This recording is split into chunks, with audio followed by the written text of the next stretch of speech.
Okay, perfect. So let's get started. Let me know if you can see properly my screen.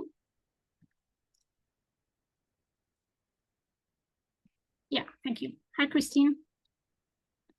Thanks. All right, so let's get into it. If you wanna keep sharing where are you calling from, we will be very happy to know. And thank you so much for being here. So hello, everyone, and welcome to today's webinar. I am Julia, the Pixabay Community Manager, and I'm thrilled to have you all with us today. So a little bit more about me. Well, I've been a professional musician for the past 10 years. I've been touring and recording drums for different projects here in Spain, and also worked in festivals and record labels. And today I'll be your host for this session. So before we dive into our discussion, I'd like to take a moment to introduce our two incredible panelists for today who are experts in the music industry, and they will be sharing their insights and answering questions throughout the session. So yeah, without further ado, please share a warm welcome to our panelists for today, Anthony Semaan and Evan Shear. Please take the mic and share a bit about yourselves. Well, thank you. Thank you for having me. Evan, do you want to go first as you're earlier in time zone? No worries. Of course. Thank you. Yes, thank you again, Julia. Thank you to everyone for having me. It's a pleasure and honor to be here. I'm happy to share my insight and background about music and help answer any questions I can. Quick little rundown. My name is Evan, again, for all those who didn't hear. I am currently based in Los Angeles, California, and I've spent the past 6 years or so working very intensively in the music industry, both in the US and internationally. And I have worked primarily as a producer and audio engineer for both major record labels and smaller independent companies. And again, I'm happy to share my insight and answer any questions you guys might have. So, My name is Anthony Semaan. I am from Beirut, Lebanon, but I am based in London, in the UK. I've been working in the music industry for the past 13 or 14 years. I run a platform in Beirut that allows me to organize concerts and festivals over there. Over here in the UK, I run a platform as well that organizes loads of gigs, and I do a lot of artist consultancy and artist management. I've also worked as a booking agent for quite a few artists that are well known in the Middle East area.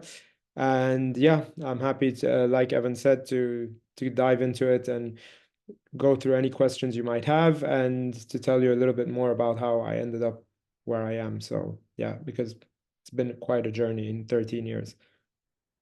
Awesome, thank you so much, both of you. It's a pleasure to have you here today. So yeah, let's go right into it. First of all, some reminders. Jody is from the team. She is also in this webinar, so she will keep an eye on the chat if there's anything. But just letting you know that this webinar is being recorded, just for everyone's knowledge.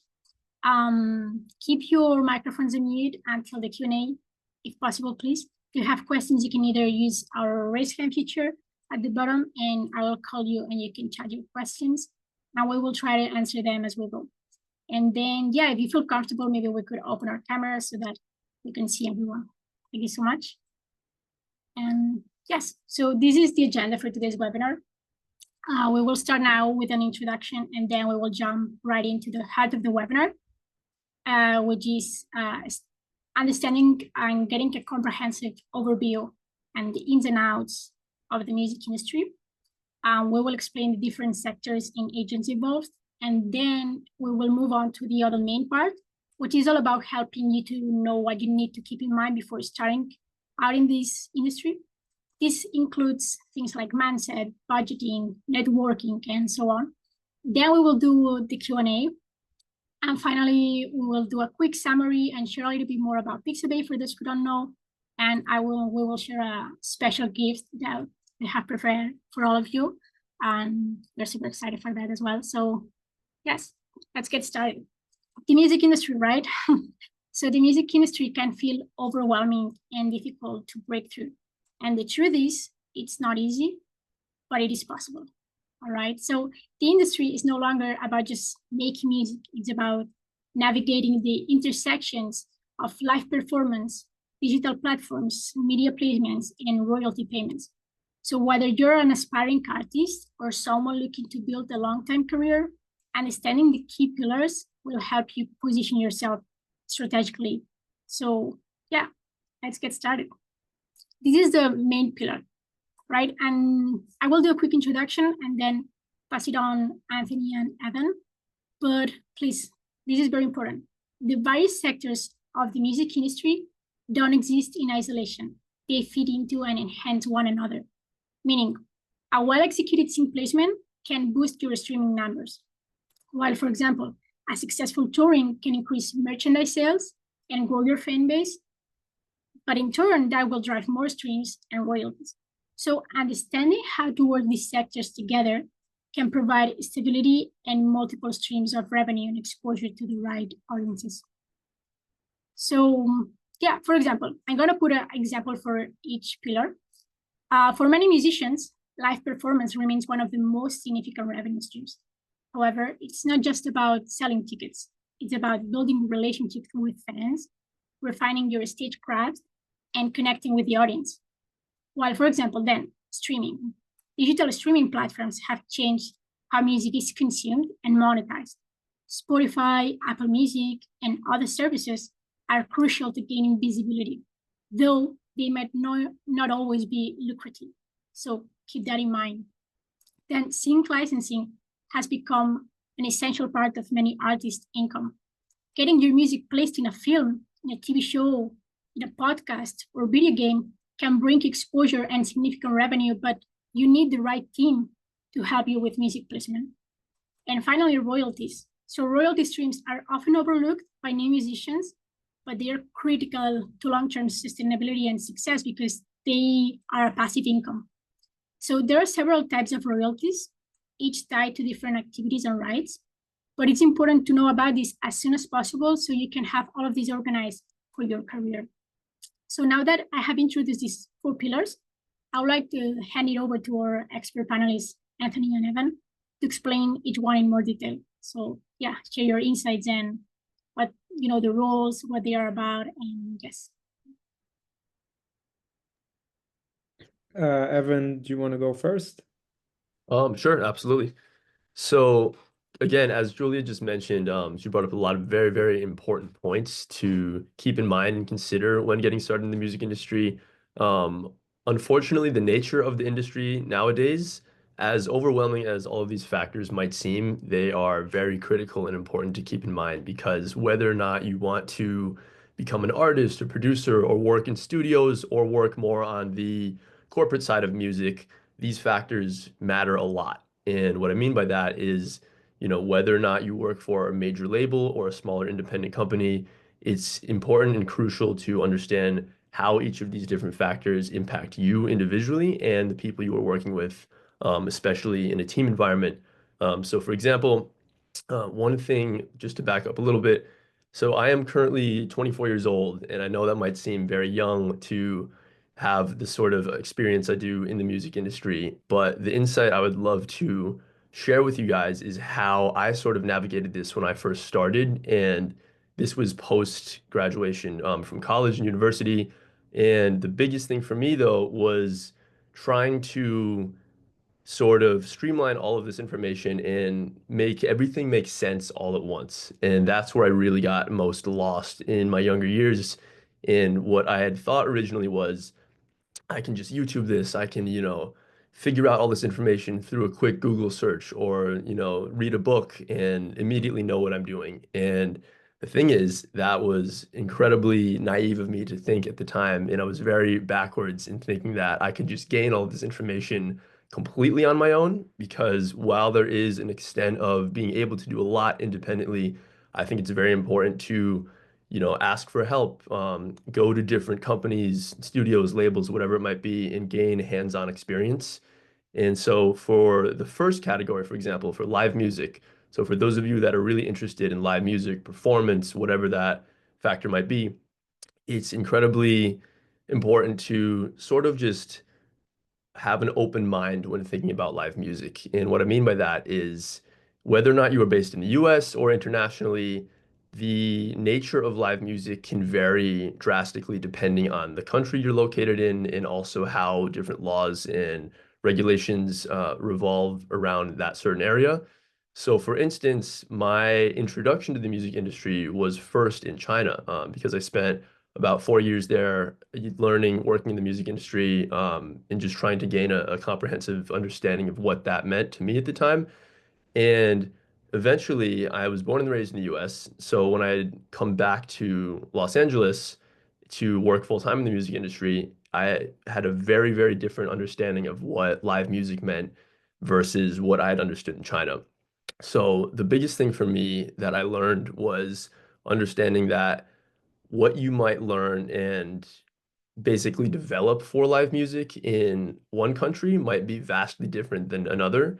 So it's important to take every piece of information with a grain of salt, but to understand that absolutely nothing is a waste and nothing is useless information. And I know that from my own experiences, the laws in China prevent certain live music from being performed, etc., versus in the US. And a lot of the artists, including myself, that I was working with at the time, really wanted to focus on this factor of how can I start touring? How can I start playing smaller venues, gigs, or whatever it is to not only generate money, but also, develop myself as an artist, performer, whatever it might be. Um, and the thing is, though, what I found most interesting, especially in my time in China, was that live music there was heavily regulated by the government for many reasons. Of course, the most important being that China's government runs and functions very different than that of the US. And so a lot of artists that I worked with in China were very, very keen on trying to develop themselves as artists and, again, go on tours and really have this sort of, you know, almost fairy tale like experience of becoming musicians that they could see in the movies where it was, oh, we're just going to sell out all these, start small, go to these different venues, do different gigs, whatever it might be. But the thing that a lot of them overlooked was the fact that what they were allowed to do was a lot different than what they could physically do. And so many of the gigs that they were playing or trying to play were very much prohibited by certain regulations in the country. And for example, unfortunately, with the nature of China, a lot of music was censored and is still censored to an extent based on what different local and larger government authority permits.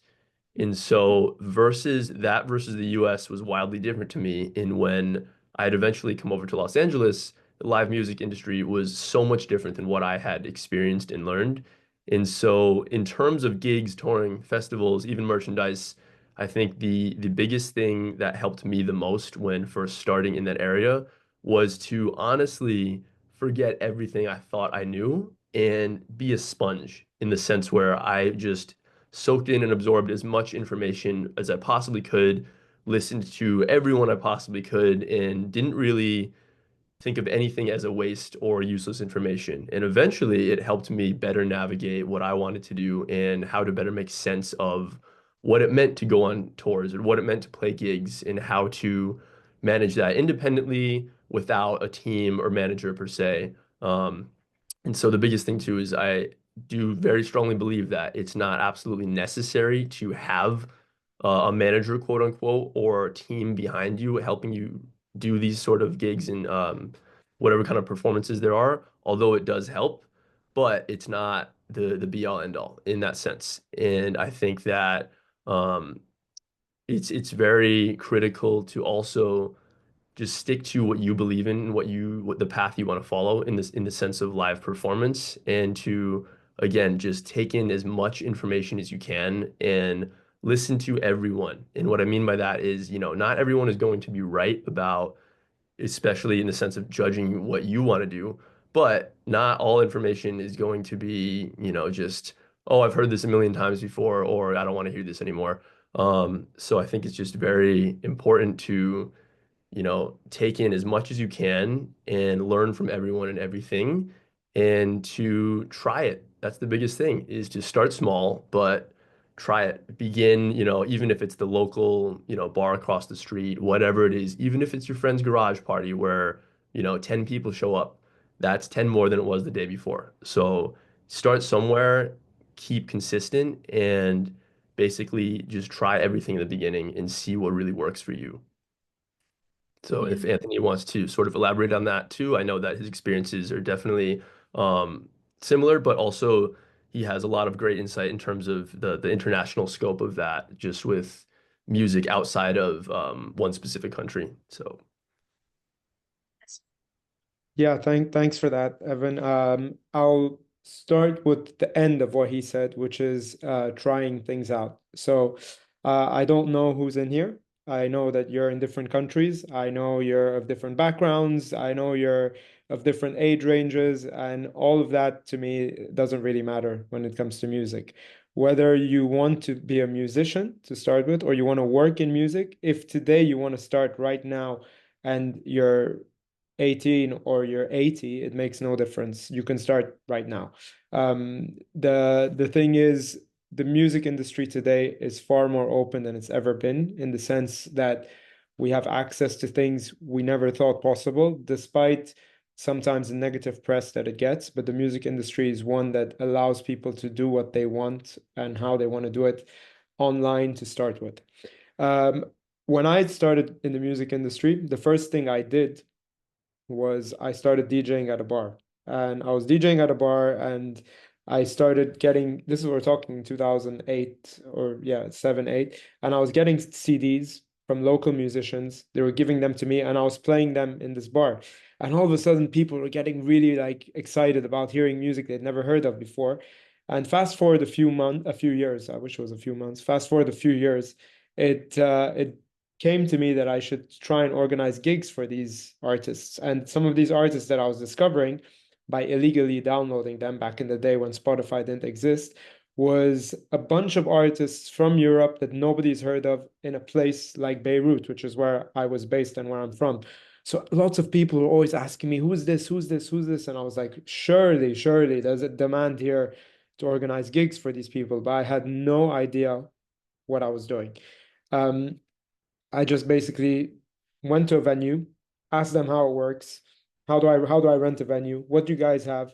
What can I do? And I honestly believe that if you've not worked in music and you want to do something as a first step, even as an artist, I would say just organize your first gig independently, and I guarantee you're gonna lose, guarantee, but it's gonna be the best experience in terms of what it's gonna teach you. Because in organizing your first gig, one, you're learning about leadership in terms of taking initiative.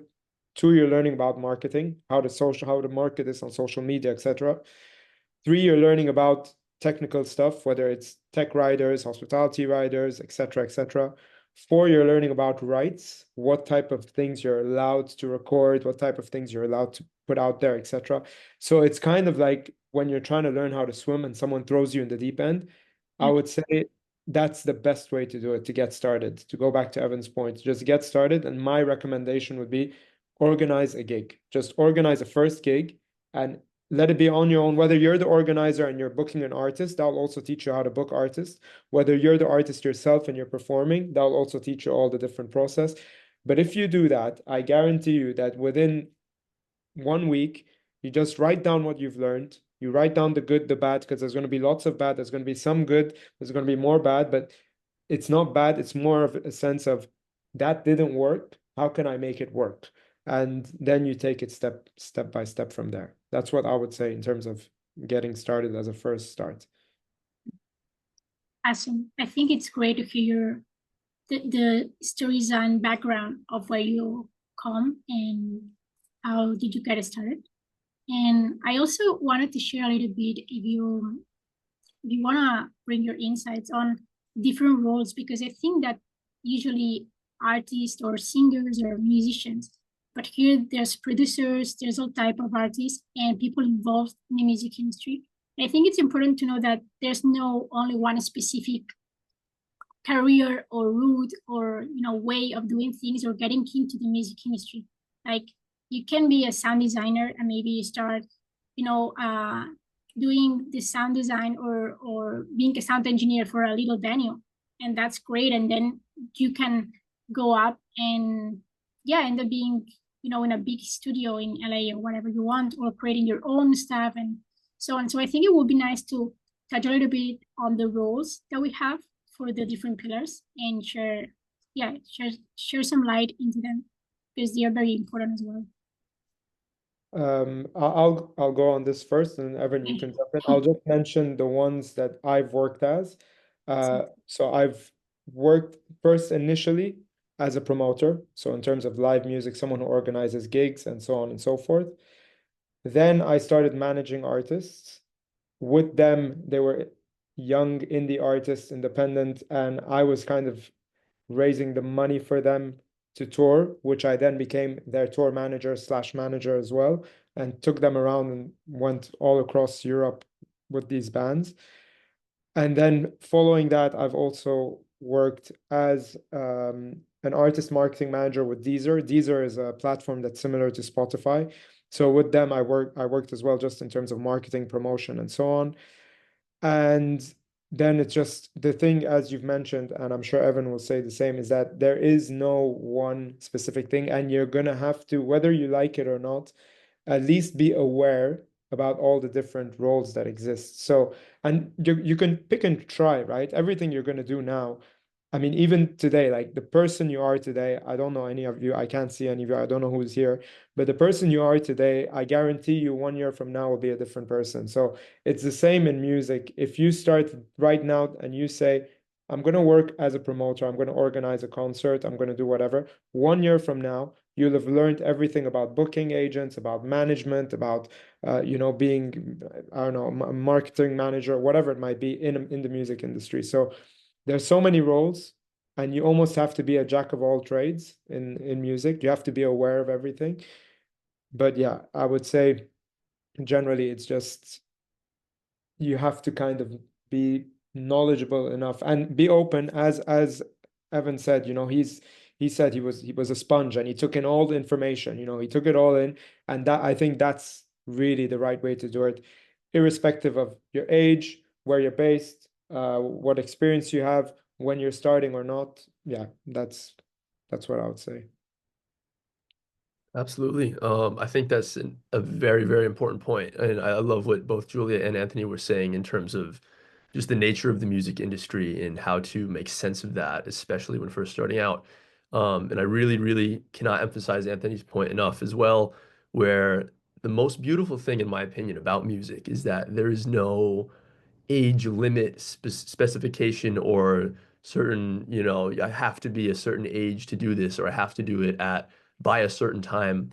Um, the best thing about music is that, in my opinion, it's based on feeling. It's based on how music translates to you and how that can take you from a completely different mood into another in the span of seconds.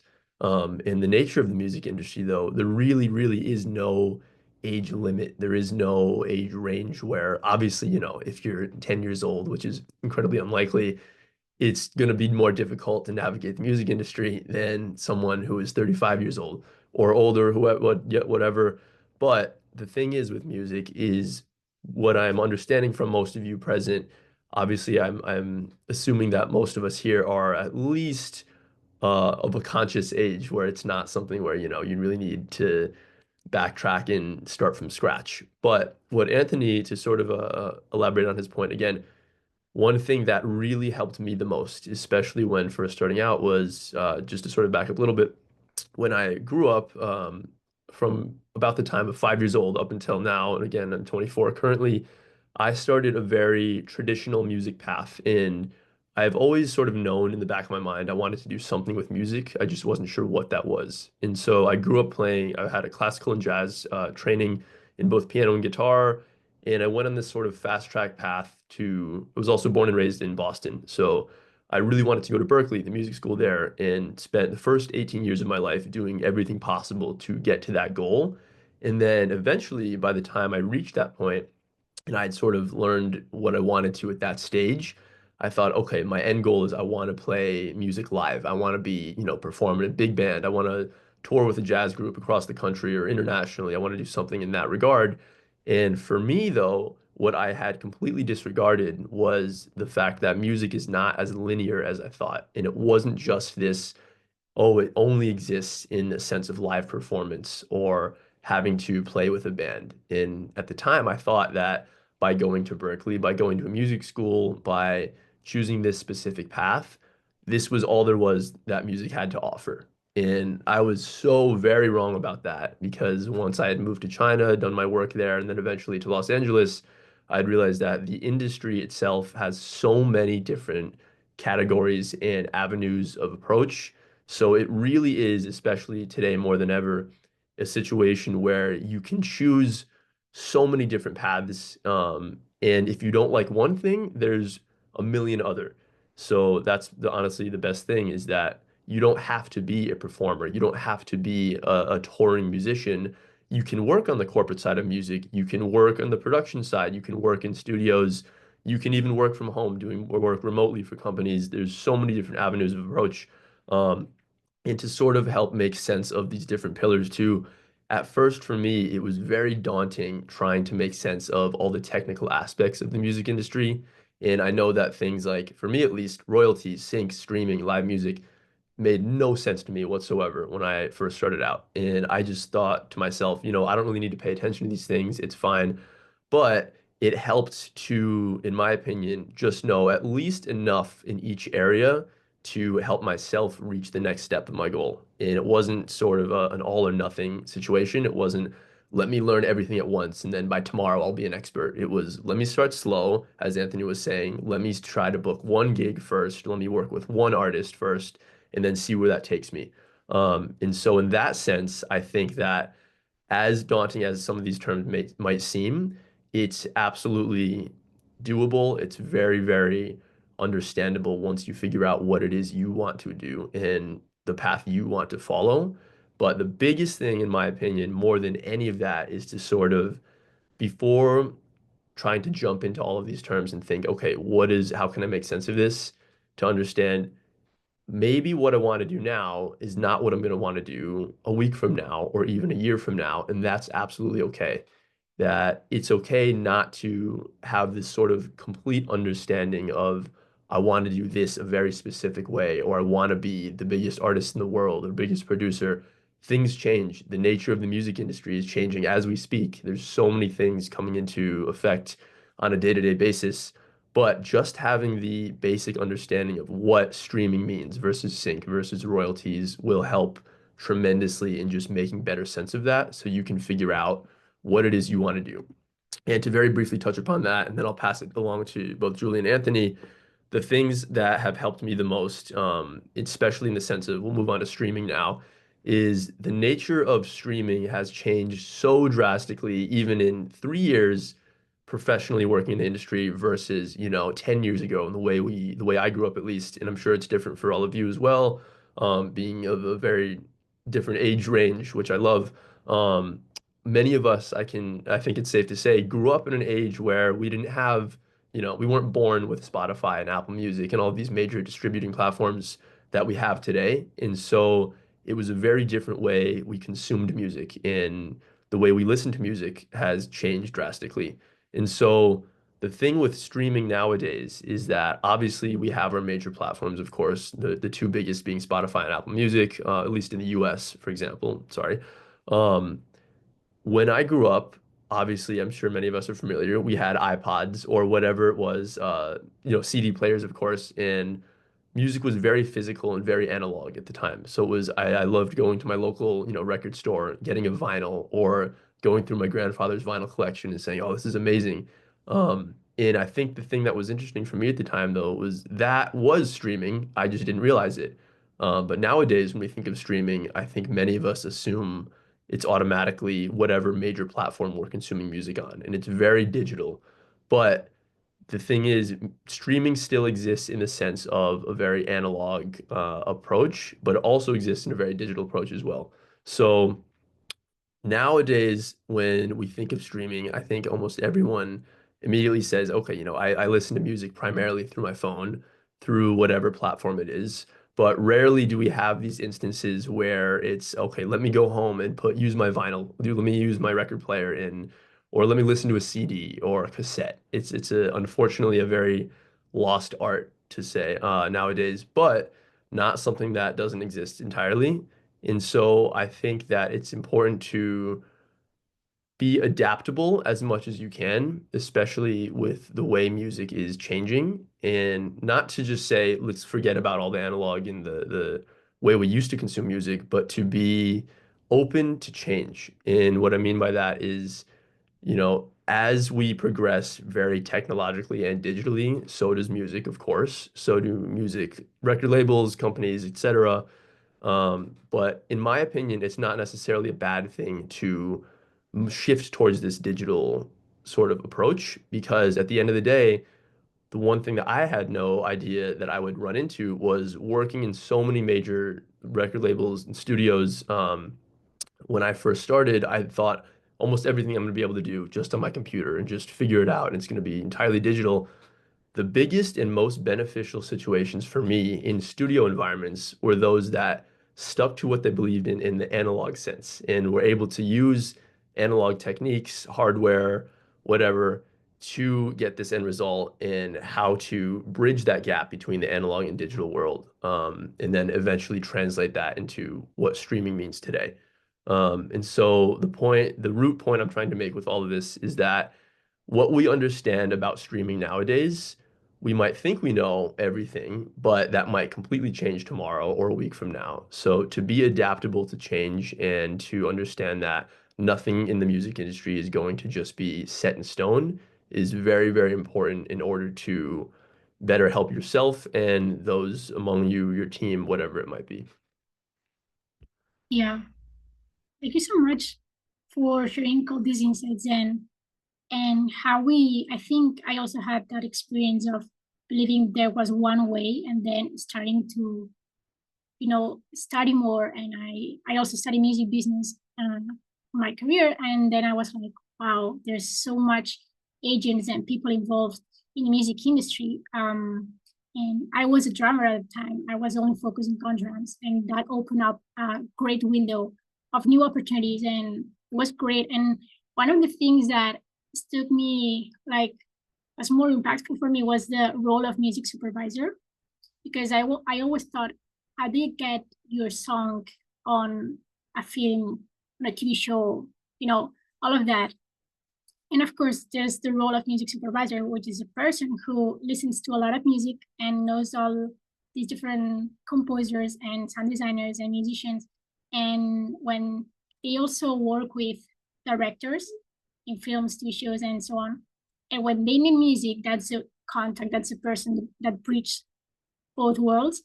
And if you, for example, are a composer or you would love to get your music in a TV show or a film, I would 100% encourage you to contact a music supervisor or start, create a list. It's very important to have a list of contacts. We will go further into that with the networking part.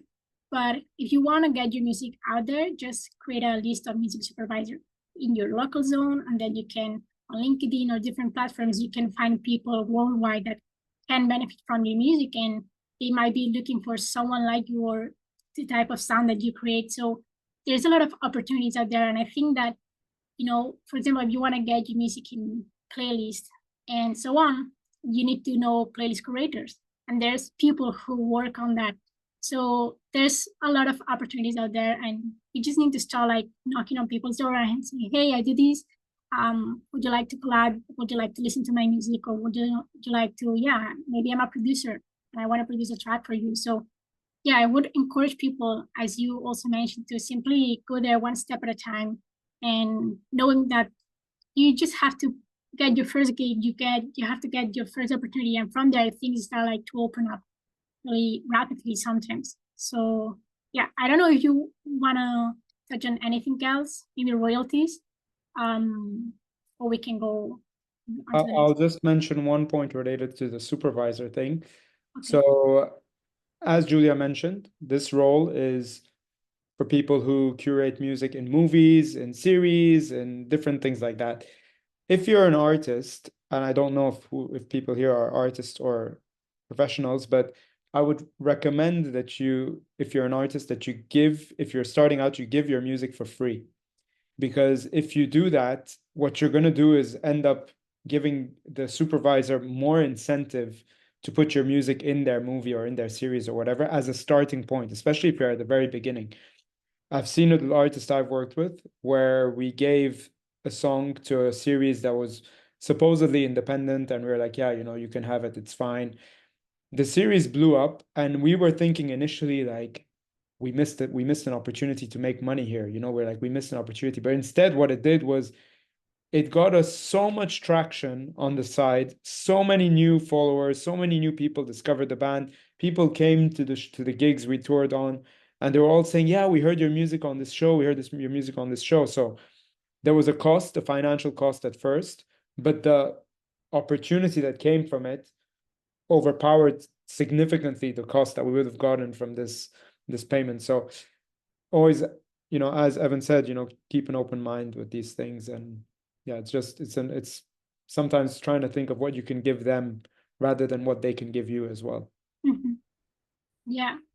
Yeah, it's funny how when you give, you also receive.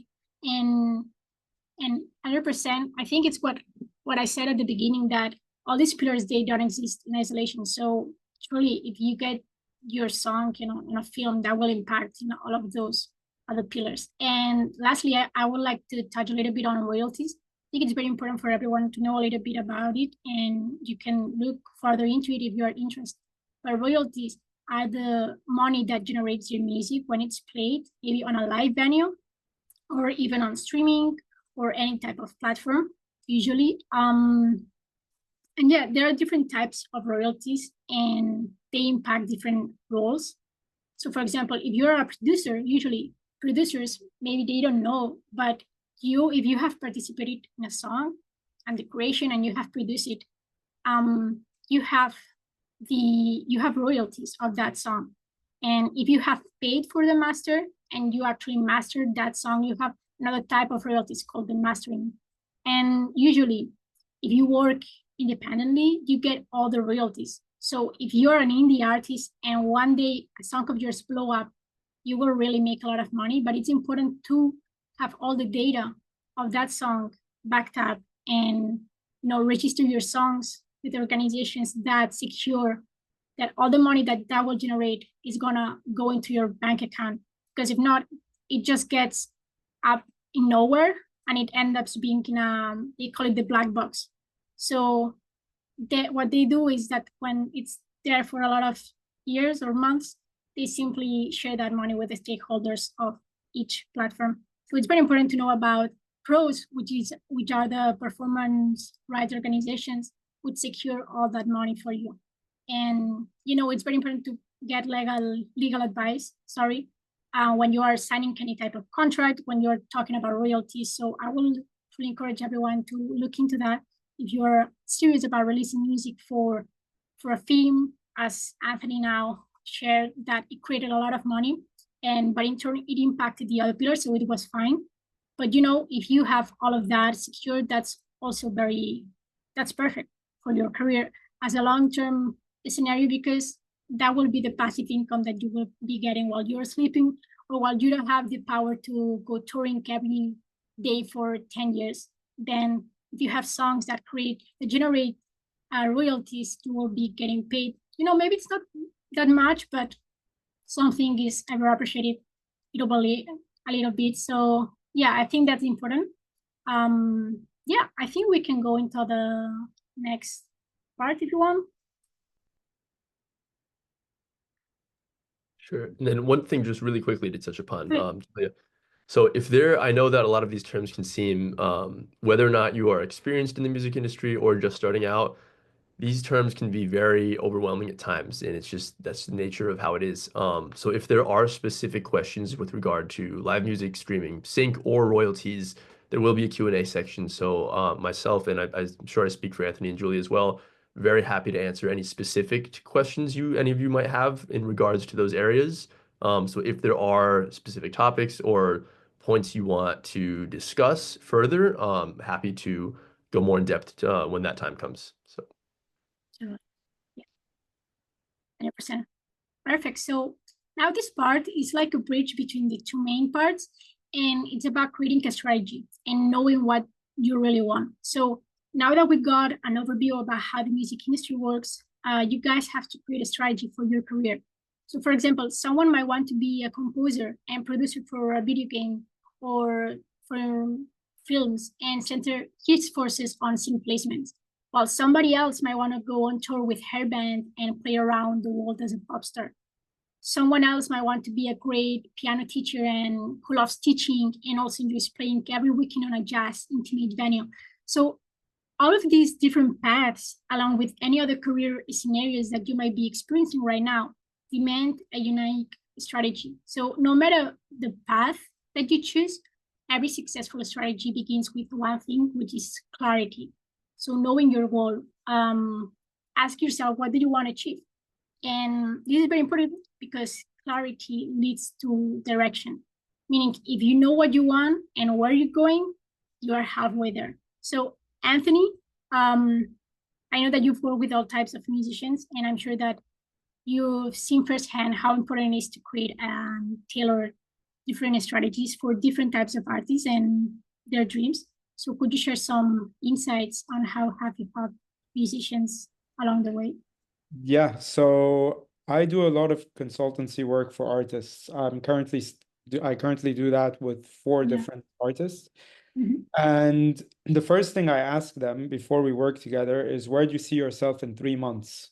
Not in 1 year, not in 5 years, not in whatever, in 3 months. And I start asking them, like, what do you determine for yourself? What would you consider as success in 3 months? And when you start poking a bit, you start finding out more and more answers. You start telling them, okay, you're releasing a song. How many streams do you want for your song? When they say, I want 500,000 streams, I'm like, yeah, but have you ever had 500,000 streams? And they'll say no. Then I'm like, then that's not a realistic target. So what's good is these questions that you ask, you actually have data in the past to show whether it's doable or not, or what the benchmark is to play against. Because you can only I don't believe in anything you do you should be comparing yourself to anyone. You should be comparing yourself to yourself. That's it. Like, if you've released a song before, you compare it to the previous release. That's the only, and then you start seeing what worked in one versus what worked in another. So usually for me, before I go into a strategy with any artist, I ask them the question of where do they see themselves in 3 months, and we start working on 3-month increments. So we work these 3 months. We try and put goals for ourselves. When we're reaching the last 2 weeks of within those 3 months, we do it again. Where do we see ourselves 3 months from now? And the same exercise over and over again. And then it's all about little tiny gains. So, for instance, there's an artist I'm working with now they're a band actually, and they are, funny enough, in their mid-50s, and they're just starting out now, and it's their first time, releasing music. They all have full-time jobs. They're all very successful in what they do, but for them, they're calling it their midlife crisis, and they've started a band, and it's a rock band, and it's really, really post-rock hard, like the sort of thing that you wouldn't necessarily see. And all of a sudden, they're not accustomed to what younger artists are in terms of being present on TikTok, on social media, doing posts, doing all this stuff, reaching out to different playlisters and stuff like that. And their definition of success is very different to the definition of success of an artist who's 20 years old or someone who's 30 years old. So their definition of success is just, we want people to listen to our music. We don't really care about the money. So all of a sudden you're like, okay, if you don't care about the money, then the objective and how we're going to get people to listen to your music becomes different than, oh, I need to make some money off this thing because that's going to become my livelihood. So really, when it comes down to it, it's asking these people, these artists, well, these people first, because they're people before being artists, what do you want for yourself to start with? What do you really want? And no judgment whatsoever, because again, if I ask you the question 1 year from now, your answer will be different. And that's part of being a human being. You're supposed to change, like you're supposed to adapt. I mean, even I'm sure everyone in here at some point a year ago or 2 years ago, you wanted different things than what you want today. And it'll keep going on and on like that. So the idea with artists is asking really the right questions. And for me, it starts with 3-month increments in terms of what do they consider a success within 3 months, and then we take it from there. Awesome. Yeah. Thank you so much for sharing that.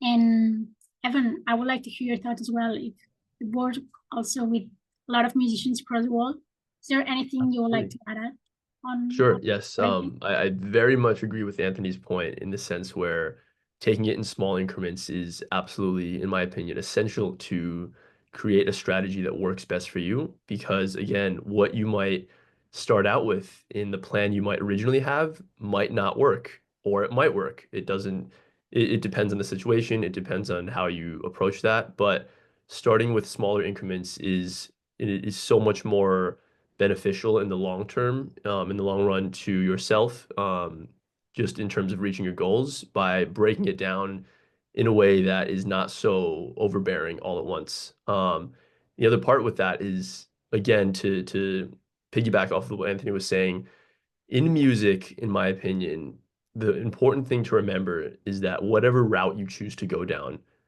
the smallest victories, no matter how minuscule they are still victories nonetheless. So whether you have 10 monthly listeners or 10 streams on your song, that's still, again, 10 more than it was before. And it's by starting slow and taking the approach of, something is better than nothing, that idea of consistency and just remaining consistent through whatever it is you choose to do will ultimately help you the most in the end.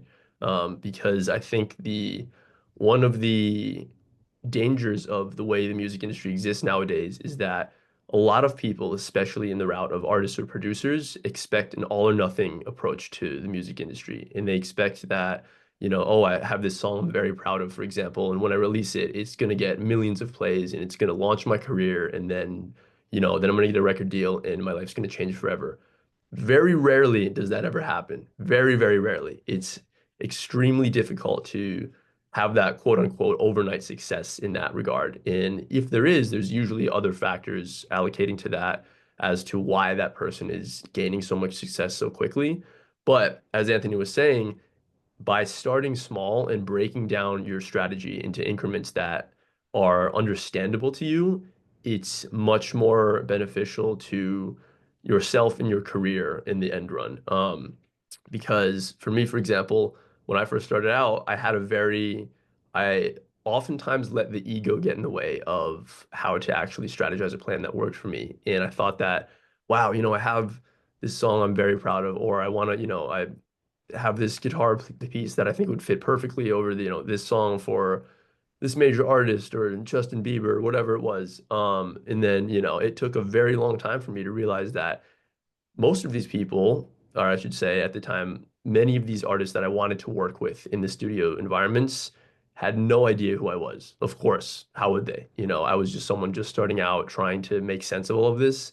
But again, as Anthony was saying, what helped me the most was breaking it down and saying, let me not strategize where I'm going to be 5 years from now or 10 years from now, and let me think about what's directly in front of me and how I can navigate around that.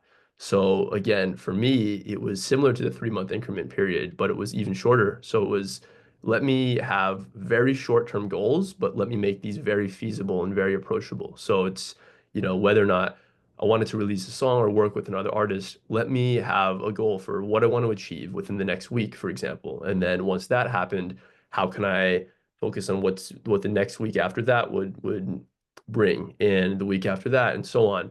And that helped me a lot with just not only staying consistent and being on top of my goals, my short-term goals, I should say, but also just making it seem much less scary than it actually was.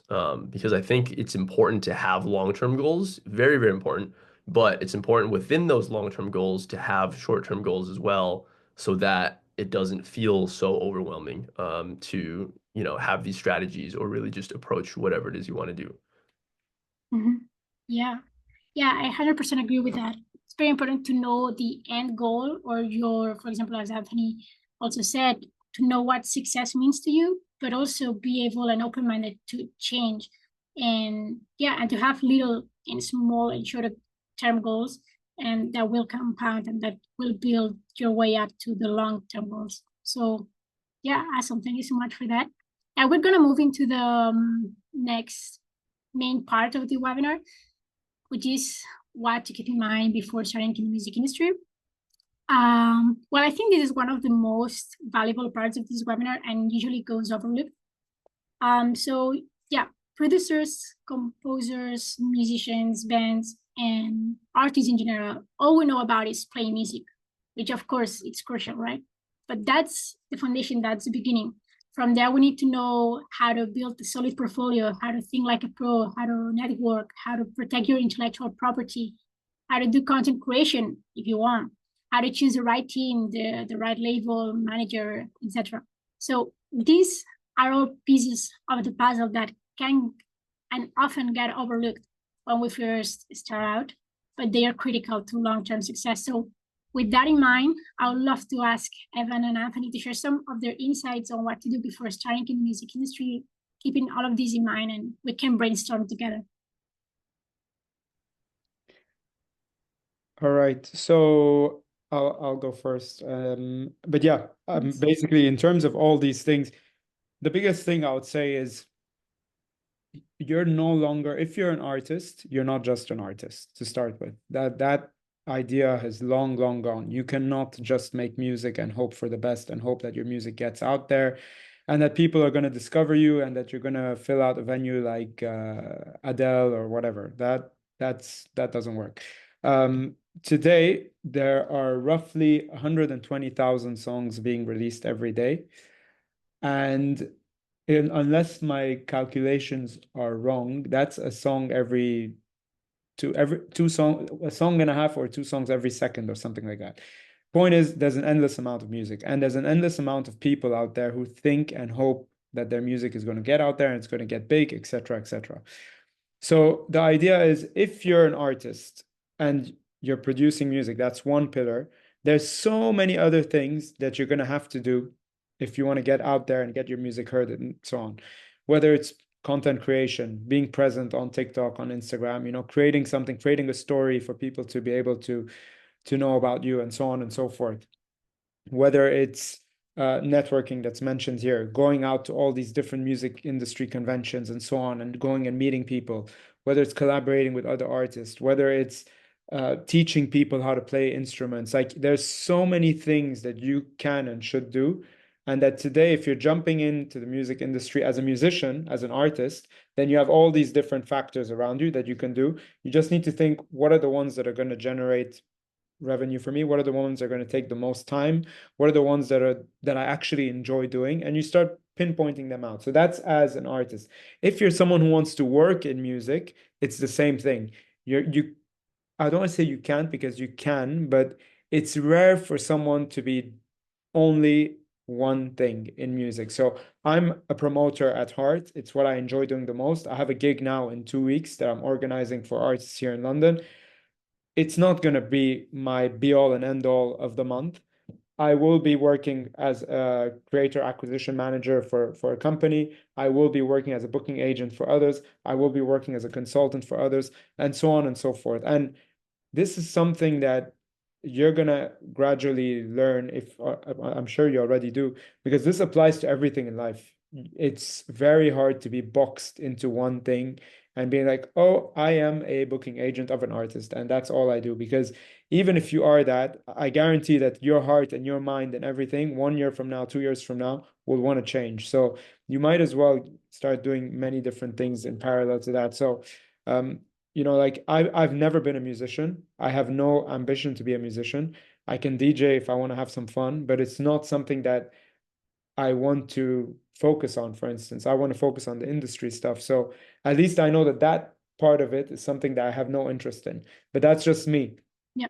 And I think it's harder for artists because artists, being an artist as well as doing all these other things means all of a sudden you have to learn a whole bunch of skills that you did not account for. Whereas when you're in the industry and you're working as an individual, you know very quickly that you're going to have to account for learning all these different things. So yeah, it's kind of these two pillars that you kind of have to understand that they're 360 in both cases. Yeah, super interesting. I 100% agree. It's very important to know. I think that when you're an agent in the music industry, you kind of know what you just said, that you're gonna have to try different things and probably have multiple jobs. And but an artist usually thinks, okay, I'm just gonna do music, I'm just gonna make great music, and that's what everyone is thinking and also doing. And as I said, that's only the foundation. We need to work on other things as well. And sometimes it can be very daunting and overwhelming. But I think that it's important to also what you said, that keep in mind what you like, keep in mind what it's like, that ikigai thing, but in the music industry, like know what you want, know what you like, know what makes money, and try to, puzzle it all together in a way that feels right to you. Like there's yeah. I'll just say that there's this matrix like that people do often, that's high reward, low reward, high low effort. And you just put them like that and you pinpoint where everything is. So something like music, for instance, the creation of music, it's high effort, and let's say reward is financial in this case. So we would say it's high, relatively lowish reward, I think, lower to middle, but very high effort. Like, like it's and for instance, in my case, I do the same. Promoter, I'm a promoter. So artist promotion, concert promotion. It's super high effort, super low reward, but it's the one I enjoy the most. It's what I really, really enjoy the most. And I keep doing it because I'm like, okay, that at least let me be aware of that. Whereas something else, like I work with Winamp, it's low effort, super high reward. So like there's these sort of things where it's just pinpointing what's what. And there's this matrix that usually helps that. Again, you can apply it to everything. I apply it even, I'm training for a marathon. It's the same thing. Like I know what training I have to do. So it applies to everything. Yes, Charlie. Evan, I would love to hear your thoughts on this one. Yeah, I think so. Anthony brought up some very, very great points just about I think that in today's day and age with the music industry and how we consume music, it's important to understand that music is seen equally as much as it is heard. And what I mean by that is nowadays more than ever, considering how much technology and digital consumption we have, music is just as much a visual aspect as it is an auditory one as well. And ironically enough, obviously music is something that is heard. But with the way music revolves today, it's so important to consider how your music is seen just as much as it is heard. And again, this is more in the sense of whether you're sort of taking the route of a musician or artist, producer in that sense, but not necessarily just those areas, whether it's if you're working in the corporate music side as well, or doing something similar to what Anthony was mentioning in terms of promotion or whatever it is. Unfortunately, music is a very visual part of today's day and age, so it's important to consider how can you build this portfolio of marketing yourself or whatever it is you want to do in a way that is not just the music itself. And I know that's might be unfortunate to hear for a lot of people, just because for myself, obviously, I care very much about music at its core and what is being heard and felt. But, again, as Anthony was saying, there's so much music being released today and being put out every second that it's not just something where we can only consider and focus on the music aspect of this. So it's really something, in my opinion, where it's important to consider all different avenues and factors in this. And for example, how you can create and build this portfolio that is seen a certain way as much as it is heard. And so whether it's content creation or whatever the path you choose, I think it's very important to market yourself in a way and develop yourself so that you stand out and can really be, different than what everyone else is doing. And I think that also goes back to the point of why it's important to stop comparing yourself to what other people are doing or what someone else is trying to achieve. Because at the end of the day, the most successful musicians I've worked with and seen are the people that have stuck to what they love doing and what they believe in, and eliminating all other competition by just saying, I'm going to stick to this plan of approach and the music that I feel is important for myself, and figure out a way to develop and market that for myself. But not saying, hey, let me go to all these concerts and see exactly what they're doing and then just copy that. Or let me, watch all these music videos and copy this exact same style or approach or whatever. Because in that sense, I've seen a lot of people get lost where the second you start to try to copy someone else's method of approach, it never works the same way twice. So the Mhm. way that one person becomes successful is very rare to also happen to someone else. So I think that every individual person's plan of action is different, and that's why it's important to really just consider what it is you want to achieve in the music industry and to focus on that and to, as hard as it is, try to get rid of those voices that are constantly surrounding you saying, this worked for this person, this worked for another person, they got really successful within 5 years. If I do the same things, it's going to happen to me, because I guarantee you it won't, because every single person's plan and approach to that is wildly different, and it also heavily depends on where you're based in the world.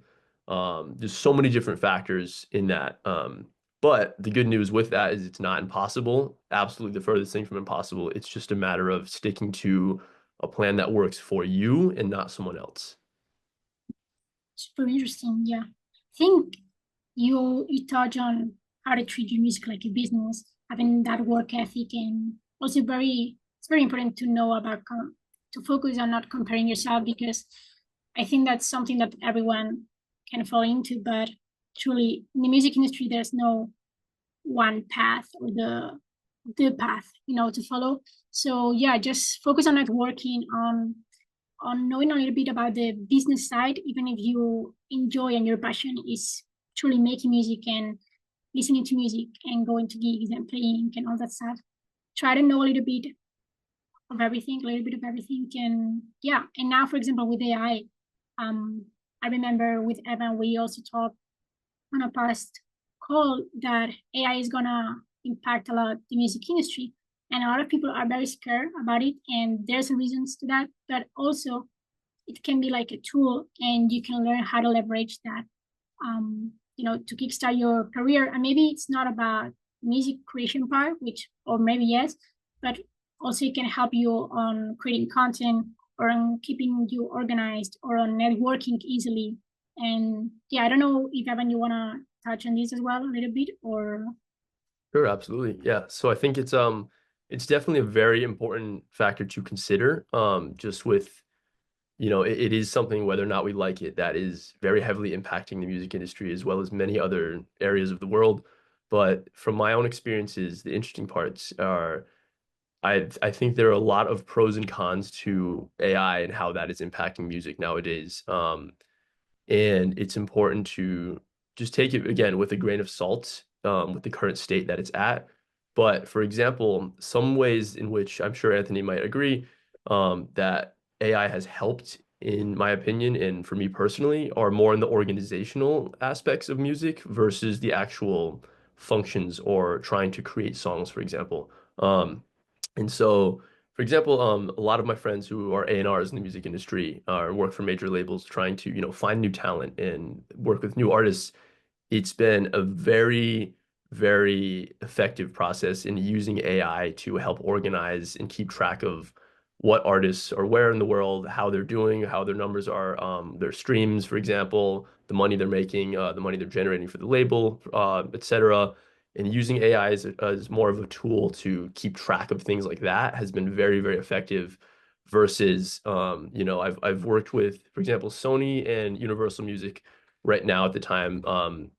Both situations when I've been in studio environments, when they've discussed AI, some of them are starting to implement AI in the sense where, for example, those of you who are familiar, almost every studio will use some sort of chain of plugins in how they are mixing or producing a song.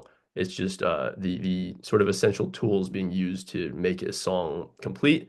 And the danger in that, though, with AI, I will say one thing to be cautious of is that it can it's easier than ever to use certain AI tools to make a song purely based on a prompt and have a complete hit record in less than 5 minutes. But the issue is, in my opinion, hearing these sort of AI tracks, it's still very obvious and very easy to tell the difference between something that was completely produced by AI versus something that has a human touch to it.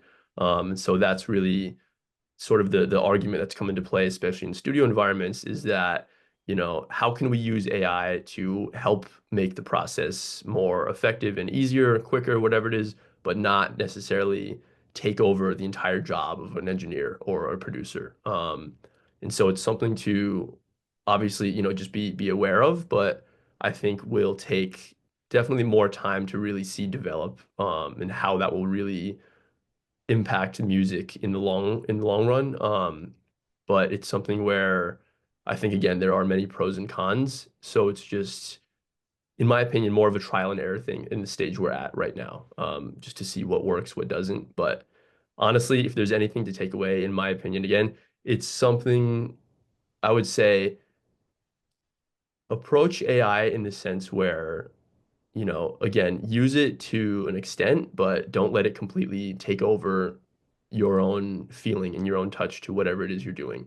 Because I think it's very easy to get lost in the sauce with that, and just very, you know, you don't ever want to run into a situation where you're relying on AI. The same way in studios, I've been told when I was learning, you never want to rely on a certain function or tool to do your job. You want to use it as a tool to help aid you in the process, but never use it as a means to just say, hey, I'm not going to do any work and just let this handle everything. Because I think in that sense, whether it is, you know, hands-on music or more on the business side of music, it's very easy to get lost in that if you're not careful and cautious.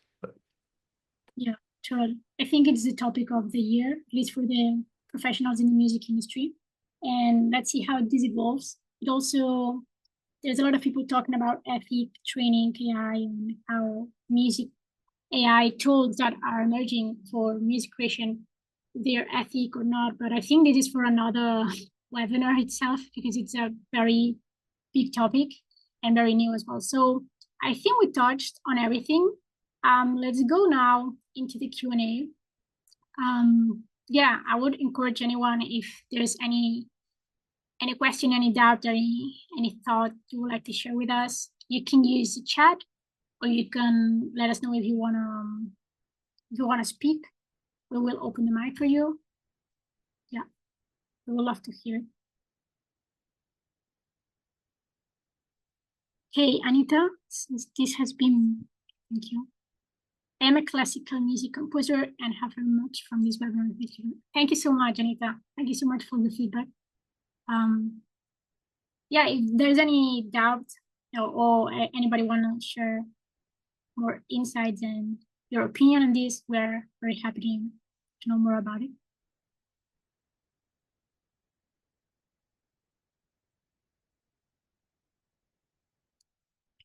So, this one is very interesting. So I'm gonna read it out loud and you guys can answer.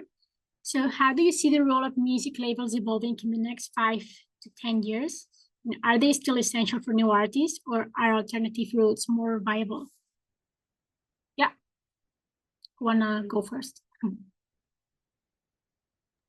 I can definitely touch on that just in terms of my own experiences and what I think, or how I think the labels will evolve. Because basically, to try to make this make sense, is I think a lot of artists, whether you're young or old, sorry, I shouldn't use the word old. I don't think, I think after a certain point, age is just a number, especially in music. But what I think is that a lot of artists have the misconception that you need a label to be successful, especially in the beginning stages of starting out in music. And I think that is wildly wrong, in the sense where you don't really need anything except yourself and what you believe in my opinion. And if you have a goal and you want to achieve this in the music industry, I don't care what anyone says. Everyone throughout the past, you know, 8 years or so in my life has told me, you need to do this, you need to follow this plan, this plan, this plan. Maybe certain information is helpful and useful, but the biggest piece of advice that has ultimately helped me the most get to the point I am now was not giving up and staying consistent. And we touched upon this earlier, and I think that at the end of the day, there is a wild difference between failure and giving up, and only one of those is optional, so you decide. But I think that failure is fuel at the end of the day, and embracing that from the start and understanding that you will fail many times, countless times before you succeed, is so crucial to just reaching the goals you want. Because especially with labels, the second these major labels or smaller labels start getting involved in your own music or your career, it can be a very challenging thing to navigate because unfortunately, a lot of the times these labels are thinking about themselves first, of course, and they're thinking about how can we make money and how can this artist make us money versus, how can we help bring this artist's career to the next level. And while that does exist, the positive with that though is there are a lot of people within these labels that do really want to see you win and can be of extreme benefit to you, but it's not absolutely essential to have label support when starting out. But with that being said, to answer your question, I feel that over the next 5 to 10 years or so, it will be a very interesting dynamic to see how labels evolve, but at least from a US perspective, because that's where I'm most familiar with. I can speak on China a little bit as well. I think that these labels are starting to, interestingly enough, merge into less, oh, we have these, all these major labels, Sony, Warner, Universal. What I've seen over the past few months even happen drastically is a lot of these labels are starting to merge into, having these larger companies just own everything. But I think the issue with that is it can be, the second things start becoming bigger and bigger like that, the issue all comes back to money and how different companies and labels can make money. And so I would say to be very cautious with understanding that, again, you don't necessarily need labels in the beginning. And while they can be beneficial to you, it's important to determine the stage you're at as a musician in any regards, and whether or not the label support is something that would be necessary for you versus something you want. So it's more of a need versus want, in my opinion.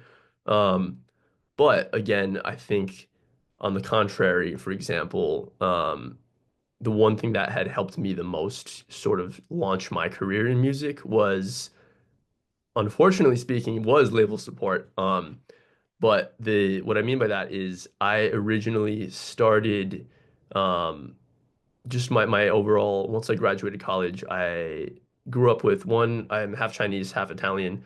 So on my Italian side, my mom said, "Hey, you can kind of do whatever you want. Just follow your dreams," right? And so I was very supportive, encouraging of music.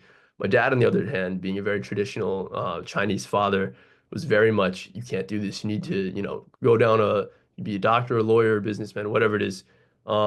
And honestly, that gave me more fuel than I could have possibly expected to pursue my dreams because a lot of that was just wanting to prove him wrong. And so what I had done was after I graduated college, I'd say, you know what, I'm just gonna take a chance, move to Los Angeles, figure this out. And then I started bouncing around different studios, interning as a runner, immediately seeing how these labels operated. My first gig was with Sony Music, because I'd also worked with them in China. But the thing is that I would also like to emphasize is it's so important to always read the fine print of whenever you start to get involved with any kind of label, there are many more factors than you might expect in terms of what they are offering or how they might say they are supporting you. And so a lot of times artists can get into a lot of trouble with labels when it comes to anything monetary because the labels will say, "Hey, we'll offer you X amount of money in return for blank, depending on what kind of deal it is, or we'll help promote you, we'll help, get you booked at different venues." But there is almost always the fine print of, however, if your streams don't reach this point, if you don't, do this, these amount of sales with whatever, you owe us that money back. And then there's the whole issue of, whether or not the deal is recouped versus unrecouped or record advances, all these things like that. But in short, I'd say the biggest thing is I see labels as a very important part of the music industry, but not something that is necessary, especially in today's day and age with social media, with, so much visual content. I think that it's absolutely more than ideal to, again, stick to your own path and do as much as you possibly can without label support until you reach a point where you can say, "Hey, I really, I need the extra money. I need funding from something bigger than just myself." Or I've reached the point where now I have an audience of, millions of fans where, I can't do this on my own anymore. Here's where a label might be helpful or of support. But until that point, I think it's absolutely in your best favor, in best interest to do as much as you possibly can without label support and without sort of getting involved with labels, just because I know you can, and I know it's very achievable. But yes, again though, yeah, I definitely think that, you know, while these labels might be very attractive on paper, I think that the way they are developing still is very up in the air, where it could go one of two directions, in the sense of it could go, you know, I think that it could either merge into this sort of, you know, these larger companies are owning all of music everywhere, or continue in the sense of the contrary, where there's a lot of these independent labels or smaller companies functioning independently and honestly helping artists more than they are harming them. But it's something that it's tough to predict at the moment, and something that I would say to just keep an eye on and watch as it progresses over time. Yeah, yeah, it's a tricky one. Let's see how that would evolve. But I also think that it depends a little bit on your future plans. And a lot of labels have contacts also when it comes to promotion. So maybe they can land some radio station interviews or some, yeah, they can promote a little bit farther. But if you have a lot of followings or you wanna try to get a good following on social media, then you will be doing the same job as they will be doing mostly.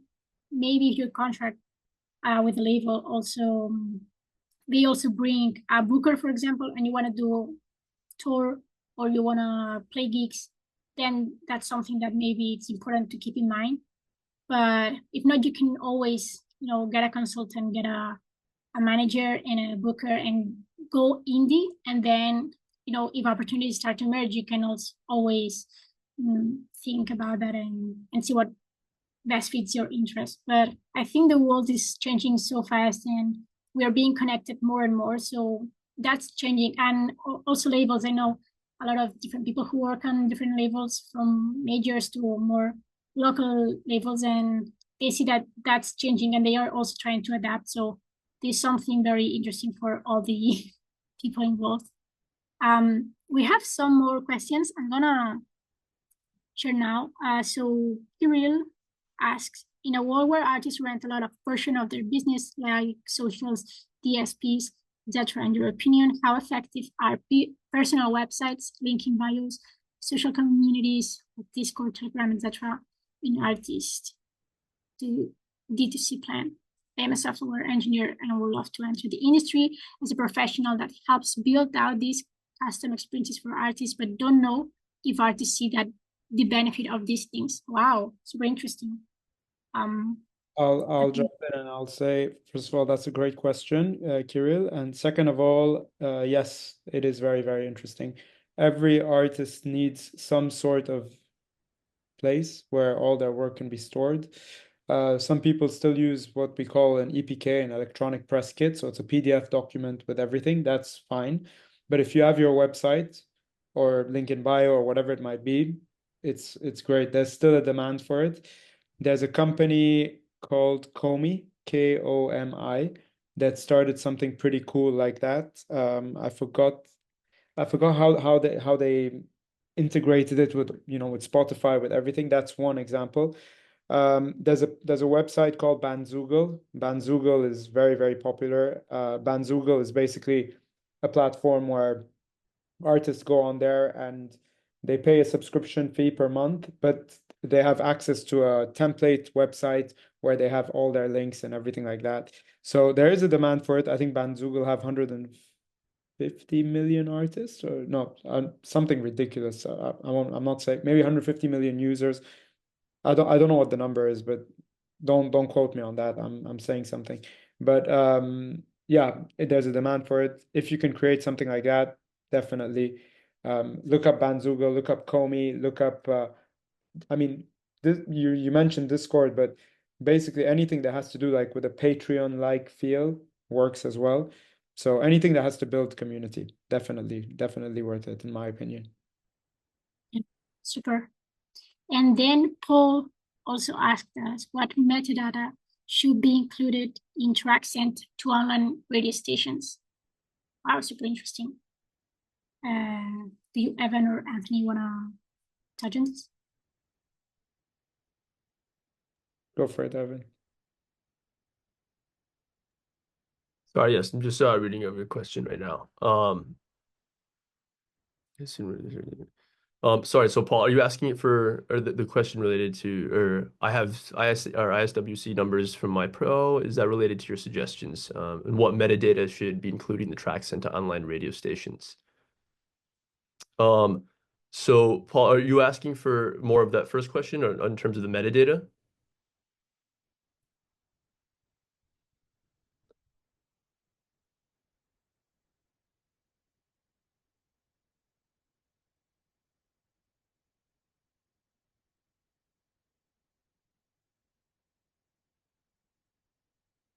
I see. Okay.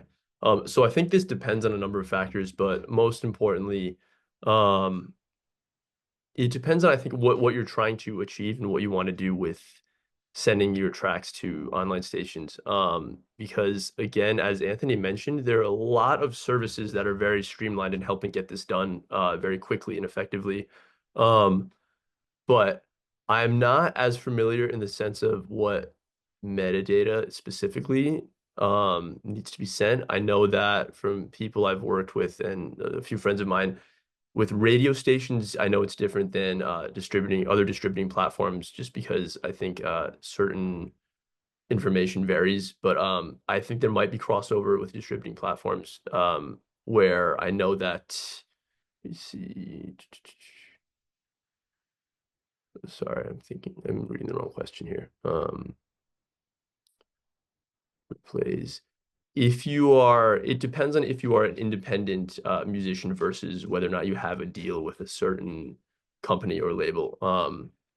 And in the sense of being independent, Anthony, would you say that it's what you touched upon in terms of just being, for example, registered with like ASCAP or BMI and just having your information being Yeah, once you're stored? registered with any of these, then they handle it. They handle everything, as in that's what I would recommend. So Mhm. in the UK we have different ones as well. So I'm not sure where you're based, Paul, but I think different countries have different regulations, and yeah, whichever one. Oh yeah, then that should be fine. Yeah. Yeah. Exactly. Yeah, I also think that it would be important to keep an Excel with everything, or a document with the title of your songs, the year it was recorded and distributed. Also, if you recorded that song with other people and they have a split on that song, also I would add their names and their contact and how much the percentage of the split. So in order that, for example, a radio station needs to send all this information to pros, actually pros would have to do their own research, but it's always encouraged to have everything organized and to send that information. Also, if anybody listens to your song on the radio and they want to use that song for something else, the music supervisors always want everything to be super organized, and they prefer to know if there was, I don't know, 10 musicians involved, or maybe there were only 3. So it's easier to contact and to make a deal if 3 people have to agree on accepting that opportunity than if they have to contact 10 people, and but usually if you are independent but you are already registered on a pro, I wouldn't worry a lot on that. They should handle that. But if you're sending the music yourself, I would keep as much metadata related to when that was recorded, when that was distributed, if you distributed on your own, and which platform did you use, and other type of little data. I hope that and as a musician, awesome. Then congrats. It will be super easier. And a lot of music supervisors will be really happy to work with you. I'm sure of that. I hope that we answer your question, but let us know if we need to touch on anything else. And then one other thing too, Paul, just to kind of close on that as well. I'd say again, if you're in 99% of the situations, if you are the sole musician, you're gonna have a way easier time navigating this. I think the issues where I've seen conflict or things get pretty messy is if there are other collaborators or contributors to the music that might not agree on the terms of what you're putting out, or are trying to say, hey, you know, I want more credit than I deserve, or are trying to get money, for example, whatever the case is. But if you're the sole contributor and you're also SOCAN registered, I think it's really, I wouldn't worry too much. But again, as Julie was saying, just keep all of that data stored and as organized as possible. And I think that will just help make the process just easier overall. Yeah. Also, I see here there is another question. How can artists get the most out of Pixabay in starting their music career? Well, I'm going to answer that. But I think it's also related to another one that I just read, which is how do I go about getting my songs out there as a songwriter who is not a musician? Super cool. So we have Pixabay, which I'm going to share a little bit more about it just after this. But we are a community of creatives sharing royalty stock free media, which that includes pictures, images, videos, music, sound effects, GIFs. So I think it's a very cool place, not only to upload your own media and content in order to get stats, get feedback from other professionals, but also you can use Pixabay, to get inspired if you need, if you're a musician and you wanna create, I don't know, an R&B song, you can browse there and listen to a lot of R&B great music. You can get inspired. You can also upload your own song and connect with like-minded artists who are doing the same vibe, the same type of music. Then you can connect and you can start collaborating and using that platform to network, as we were saying before. You can also use the Pixabay to get inspired and create, album covers, and you can grab different videos and create your music clip and video clips and all of that. So I think it's very cool when it comes to connecting, getting feedback, sharing your music with the world, and it's ad-free, meaning that you can share your profile with professionals and they will see a portfolio. They will get this idea of, wow, this person has all these songs in here. They have great stats. A lot of people follow them and so on. And you can also link your social media and on your website in there. So it's a very like an electronic press kit. And I think it's very useful for all type of artists in that sense. And trying to answer and link that with, it was Zach Baxter who asked us, how do I go about getting my songs out there as a songwriter who is not a musician? I would encourage you, maybe you're a lyricist, so you write great lyrics and also the harmony, or maybe you write songs, but you don't like to listen, to sing them, or to participate on the production side.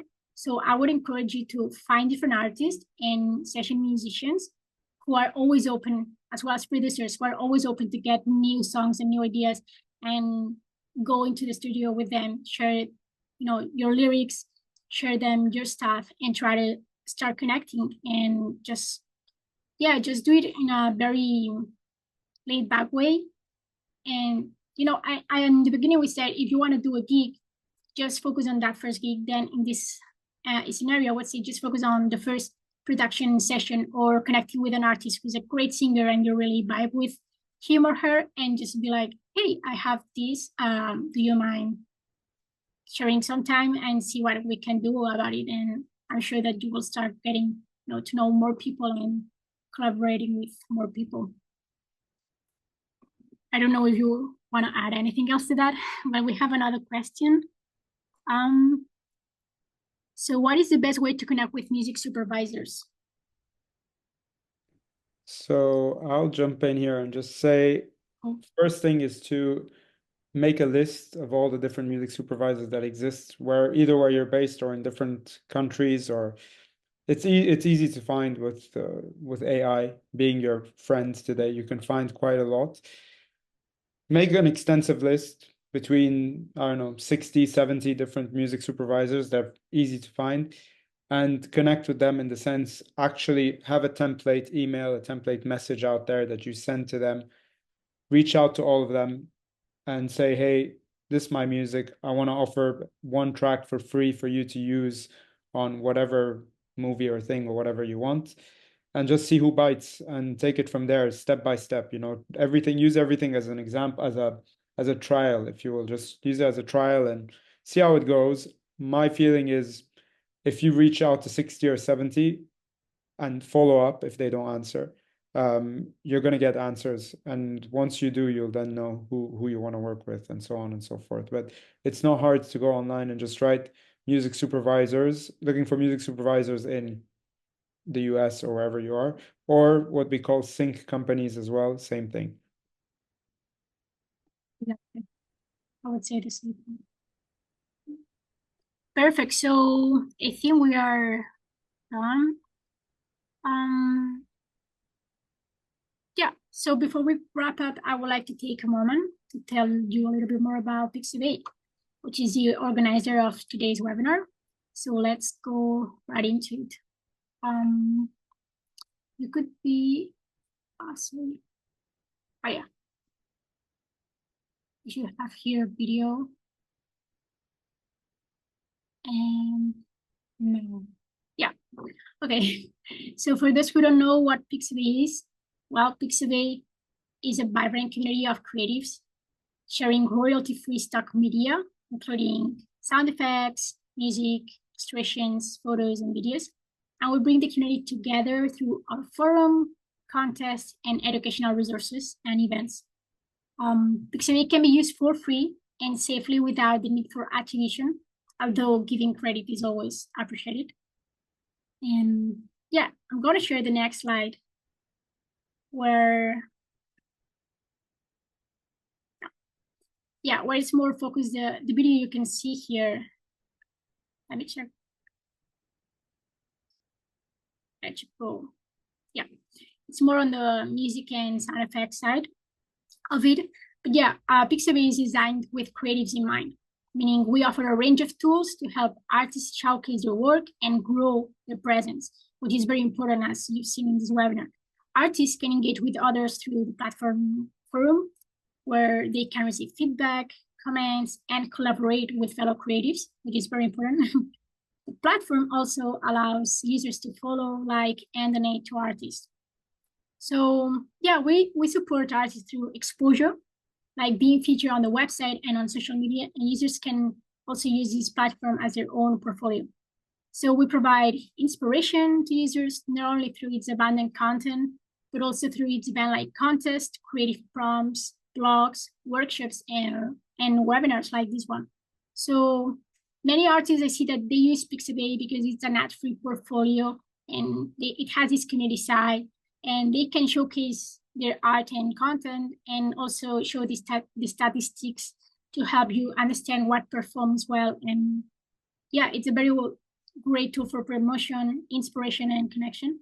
So if you want to be part of this community, and for those who didn't know about Pixabay, I encourage everyone to just head over to Pixabay and you can easily make a free account. So I hope to see you there. And yeah, last but not least, this is the special gift that we have prepared for you. Jody will send now the link in the chat, and we will also send an email to each of you with this exclusive free workbook. Here you will find everything we discussed and more, and also you will be able to contact Anthony and Evan so you can talk and work together in the future if you want to. And yeah, it's a way to wrap up this session and to say thank you for attending. So yeah, that's all for today. We hope this webinar has helped you towards a clear plan, spark some new ideas, and provide the motivation and inspiration you need to take your music career to the next level. So thank you so much for joining us. We will upload this webinar on YouTube so you can watch it again or share it with others. I will personally send an email once we have the webinar on YouTube. So yeah, don't forget to join Pixabay so you don't miss out on any upcoming free workshops and webinars. And finally, thank you so much to our panelists, Evan, Shia, and Anthony Semaan, for their great contribution and professional input on the first music webinar by Pixabay. Thank you so much.